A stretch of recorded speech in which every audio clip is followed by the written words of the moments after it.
देश और दुनिया की तमाम छोटी और बड़ी खबरों के लिए हमारे चैनल को सब्सक्राइब करना न भूलें और बेल का बटन जरूर दबाएं। नमस्कार दोस्तों, स्वागत है आपका देश लाइव में और आपके साथ मैं हूं आशिमा त्यागी। दोस्तों, आज का जो वीडियो है बेहद खास है। एक बात आप सोचिए, जब किसी मुस्लिम युवक पर मामूली शक भी होता है तो पूरा देश कठोर सजा और देशभक्ति के नारे लगाने लगता है। लेकिन जब किसी मुस्लिम महिला का अपमान होता है, वो भी खुले मंच से, सत्ता से जुड़े लोगों की तरफ से, तब वही देश, वही मीडिया, वही सत्ताधारी लोग खामोश क्यों हो जाते हैं? क्या देशभक्ति सिर्फ एक मजहब के खिलाफ बोलने का लाइसेंस बन चुकी है? आज हम इसी संदर्भ में चर्चा करेंगे। ये सवाल बेहद गंभीर है और इसलिए इन पर चर्चा करना जरूरी हो जाता है। तो चर्चा में मैं आगे बढ़ूं उससे पहले आप लोगों से अपील, इंसाफ की आवाज को बुलंद करने के लिए और सच्ची पत्रकारिता के लिए हमारा यानी देश लाइव का सहयोग करें। साथ ही डिस्क्रिप्शन में दिए गए लिंक को ओपन कर ज्वाइन बटन दबाकर आप हमसे यानी देश लाइव से सीधा जुड़ सकते हैं दोस्तों। तो चलिए दोस्तों, आज की चर्चा में आगे बढ़ते हैं और ये चर्चा इसलिए महत्वपूर्ण है क्योंकि मध्य प्रदेश के इंदौर की मैं बात करूं तो इंदौर में हाल ही में एक बेहद शर्मनाक घटना सामने आई है। और जो सवाल मैंने शुरुआत में खड़े किए थे, इसलिए वो महत्वपूर्ण हो जाते हैं, इसलिए वो गंभीर हो जाते हैं। बताया गया इस घटना के बारे में कि ऑस्ट्रेलिया की एक महिला क्रिकेटर से छेड़छाड़ का मामला हुआ और उस पर प्रतिक्रिया देते हुए बीजेपी विधायक ने बयान दिया, कट्टरपंथी मुसलमानों को बता देना चाहता हूं। लेकिन ये साफ समझ लेना चाहिए, मैं कट्टरपंथी मुसलमानों को भी ये बता देना चाहता हूं कि आखिर देश की छवि बिगाड़ने में लगे क्यों हो। जो इंदौर दुनिया में सफाई के लिए जाना जाता है, जो जब कोरोना आता है तब भी तुम बदतमीजी करते हो, डॉक्टरों पर थूकने लगते हो, कंप्यूटरों पर थूकने लगते हो, कोरोना के वैक्सीन नहीं लगाते। आखिर चाहते क्या हो? अरे हिंदुस्तान में रहना है तो बाबा साहब अंबेडकर का संविधान पढ़ो और उसके अनुसार चलो। अगर बाबा साहब अंबेडकर के संविधान का उल्लंघन करोगे तो जूते खाओगे, जेल में सड़ोगे और फांसी के तक जाओगे। यानी घटना पर कानून या जिम्मेदारी की बात करने के बजाय बीजेपी विधायक की तरफ से इस बात का जिक्र किया गया। उन्होंने पूरे मजहब को कटघरे में लाकर खड़ा कर दिया। सोचिए, एक नेता जो संविधान की शपथ लेकर आया है, वो अपने बयानों से समाज में जहर घोलने का काम कर रहा है, समाज को बांटने का काम कर रहा है। तो क्या ये मसला गंभीर नहीं हो जाता है? अब इससे आगे बढ़िए, इसी राज्य में बीजेपी मंत्री विजय शाह ने भारत की बहादुर बेटी कर्नल सोफिया कुरैशी को पाकिस्तानियों की बहन बता दिया। और जिन्होंने हमारी बेटियों के सिंदूर उजाड़े थे, वही कटे पिटे लोगों को हमने उन्हीं की बहन भेज करके उनकी ऐसी की तैसी करवाई। एक बार मोदी जी के लिए जोरदार ताली बजाएं। उन्होंने कपड़े उतार के हमारे हिंदुओं को मारा और मोदी जी ने उनकी बहन को उनकी ऐसी की तैसी करने हमारे जहाज से उनके घर आए। वो सोफिया कुरैशी जो भारतीय सेना की पहली महिला अफसर है। दोस्तों, वो सोफिया कुरैशी जो भारतीय सेना की पहली महिला अफसर है, जिन्होंने संयुक्त राष्ट्र के शांति मिशन में भारत का नाम रोशन किया। क्या ये देशभक्ति है कि एक फौजी महिला को उसके धर्म के आधार पर पाकिस्तान से जोड़ दिया जाए? क्या यही देशभक्ति कहलाती है?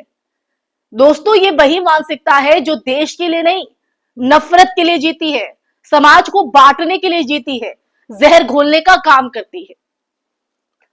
और जब समाजवादी पार्टी के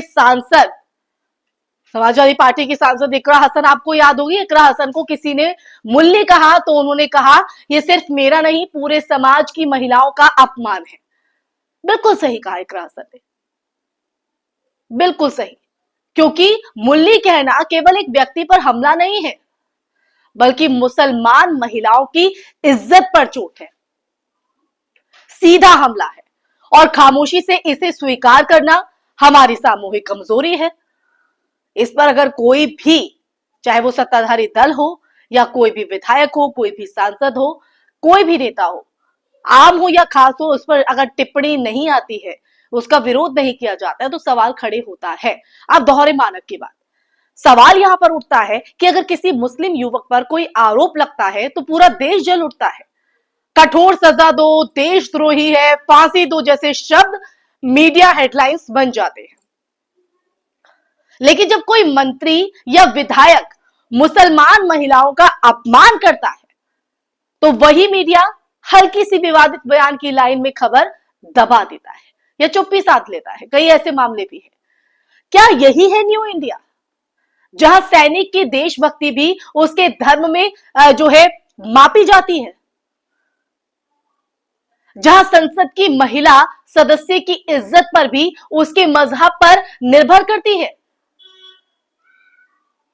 दोस्तों, आज की सच्चाई यह है कि सत्ता ने धर्म आधारित नफरत को इतना सामान्य बना दिया है, इतना नॉर्मलाइज कर दिया है कि लोग अब इसे खबर नहीं मनोरंजन समझने लगे हैं। बीजेपी नेता के हर बयान में कट्टरपंथी मुसलमान शब्द जोड़ना अब एक राजनीतिक ब्रांड बन चुका है, ताकि हर मुद्दे की दिशा असली सवालों से हटकर धर्म पर केंद्रित हो जाए।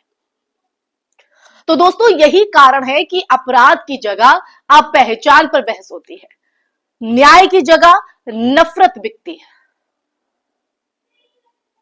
और यही विडंबना है, यही इस आज के टॉपिक की, आज की चर्चा की गंभीरता है।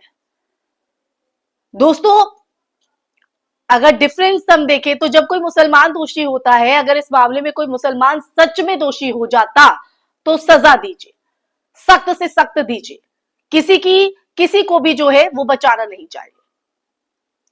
लेकिन जब आप एक पूरे समुदाय को दोषी ठहराने लगते हैं, तब आप न्याय नहीं अन्याय कर रहे होते हैं।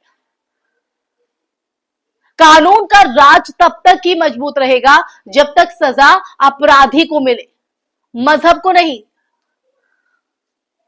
यह सवाल खड़ा होता है। अब सवाल सत्ता और समाज की चुप्पी से भी होता है। सवाल यह है कि दोस्तों, जब भारत की एक महिला सैनिक को पाकिस्तानी बहन कहा जाता है तो कौन सा राष्ट्रवादी संगठन उसके पक्ष में उतरता है? जब एक मुस्लिम सांसद को मुल्ली कहा जाता है तो कौन सा महिला आयोग तुरंत संज्ञान लेता है और कार्रवाई की बात करता है? कोई नहीं। कहां है वो नारी शक्ति की बात करने वाली सरकारें,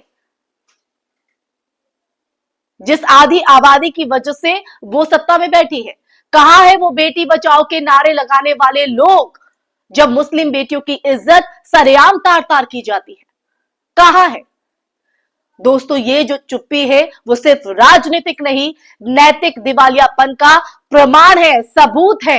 क्योंकि धर्म के नाम पर महिलाओं का अपमान तब भी अपराध है, चाहे बोलने वाला कोई मंत्री हो या आम व्यक्ति।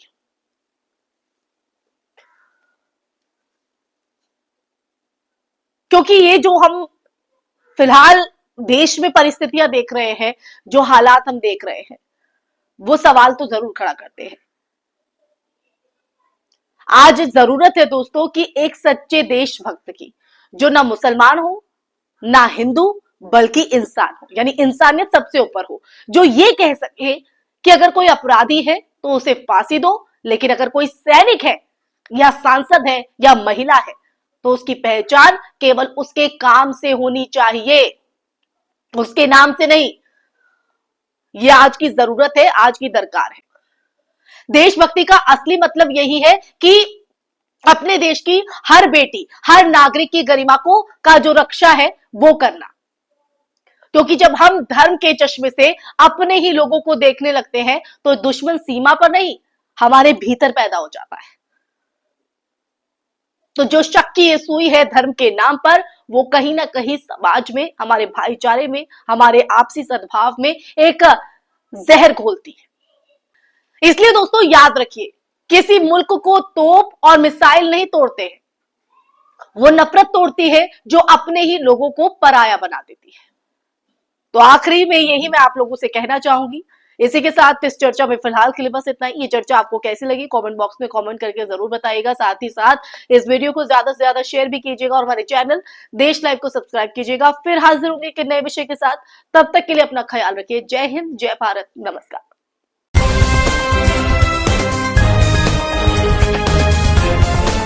देश और दुनिया की तमाम छोटी और बड़ी खबरों के लिए हमारे चैनल को सब्सक्राइब करना न भूलें और बेल का बटन जरूर दबाएं।